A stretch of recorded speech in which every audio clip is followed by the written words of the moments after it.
Representative Burrows. Good morning. How are you today?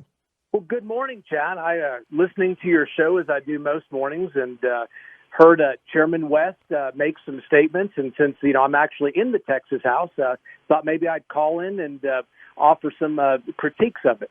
Okay, sure. Go ahead.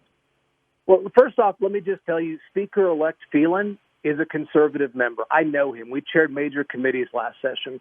Of all of the candidates who are running that were Republican, he provides us the best chance of actually getting some conservative things done that are important to me and apparently important to the chairman as well, such as election integrity, disaster declaration reform, banning taxpayer-funded lobbying, making sure we're pro-taxpayer. But what I'm very frustrated by is the fact that Chairman West, went off and teed off on Chairman Phelan before even talking to him, before even talking to members of the Texas House to understand why Republicans, a supermajority, and now 95% of Republicans are supporting him. It makes me have to think that maybe this is about his own, raising his own profile, basically trying to become his own celebrity status rather than actually caring about doing the job that he was elected to do.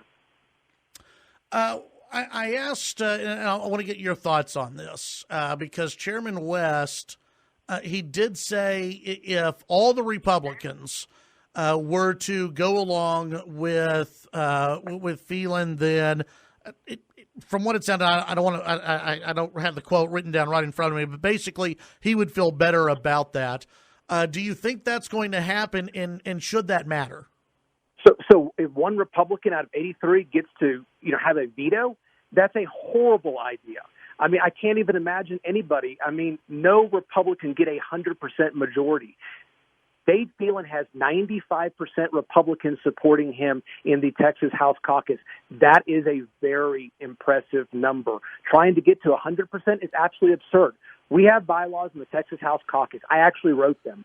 We are going to meet in December, as we always do, and you need to have a requisite support of at least 60% of the Texas House caucus in order to be the caucus nominee. As I've told you, Dade Phelan has far exceeded that. I get it, right? Maybe West is new to Texas. He doesn't understand Texas politics. He talks about the grassroots of Texas, and, I can tell you that my 7- and 9-year-old have more experience with Texas grassroots politics than he does. But that being said, he needs to actually understand what we do in the House, what we want to do, and try to work with us by doing his job to pass important things like election integrity. We probably agree on a lot of the conservative issues. The people of Lubbock know me. They know the things I care about, the things I talk about.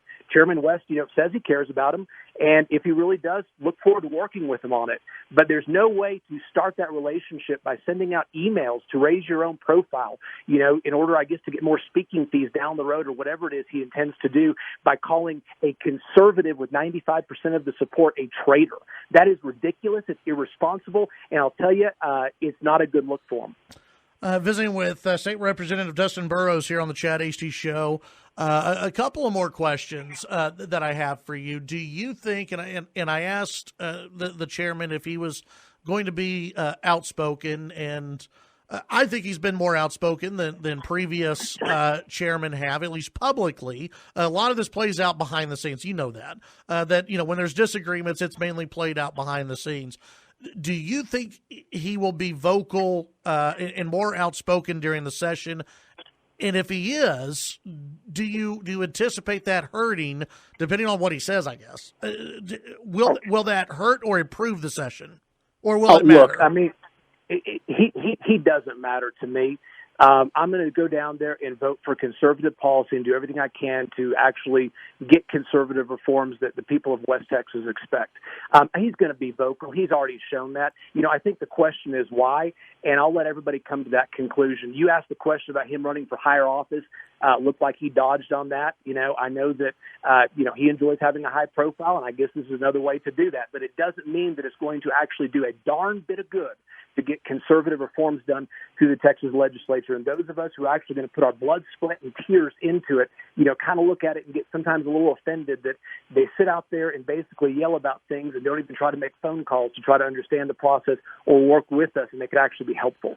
What are going to be the top, in your opinion, the top priorities for a Speaker Phelan and how they match up with the conservative policies that you were heading into this session wanting to promote?